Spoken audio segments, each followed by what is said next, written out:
Thank you so much, Samara. I'll tell you what, sometimes you win and sometimes you lose, and sometimes those wins, they're pretty rewarding. Sometimes those losses, absolute donkey kick to the teeth. But last night, the Clippers hosted the Houston Rockets.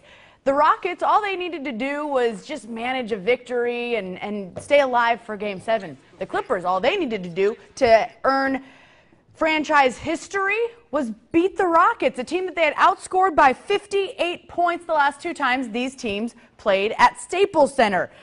But what was set to be Clippers history that the 19,000 plus could be proud of? Oh, it was still history, except a very, very disappointing kind. The Clippers were outscored 51-20 in the waning minutes of the third quarter and the fourth quarters, and they allowed a 19-point lead to dissolve into a Rockets victory for Game 6. 119-107 was the final. The series now heads back to Houston for Game 7. That will be Sunday night.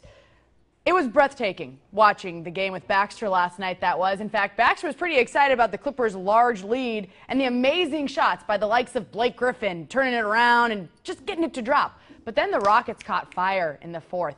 Everything was dropping in for Houston. Nothing was dropping in for the Clippers. J.J. Redick, the Clippers sharpshooter, went 4 of 13 on the night, as did Jamal Crawford. Those two guys have to score from outside if the Clippers are going to be successful moving forward. In general, the Clippers were outscored 40-15 in the fourth quarter alone, and get this, all with Rockets superstar James Harden on the bench. Now, speaking of the bench, as I mentioned, the Clippers bench was not very good last night. Tough loss for the Clippers. If you were watching it with me, you sat stunned. There's no other way to put it. Meanwhile, the Chicago Bulls, they're pretty stunned today. LeBron James, well, he just did it again.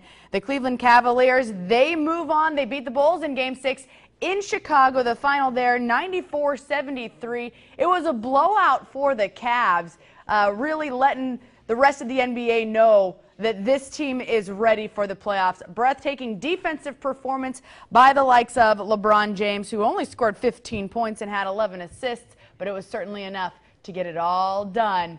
And the Cavaliers move on to the Eastern Conference Finals for the first time since 2009. Meanwhile, on Monday, I'll let you know who's moving on to the Western Conference Finals from that Clippers-Houston Rockets series. Amazing. Oh, hi, Baxter.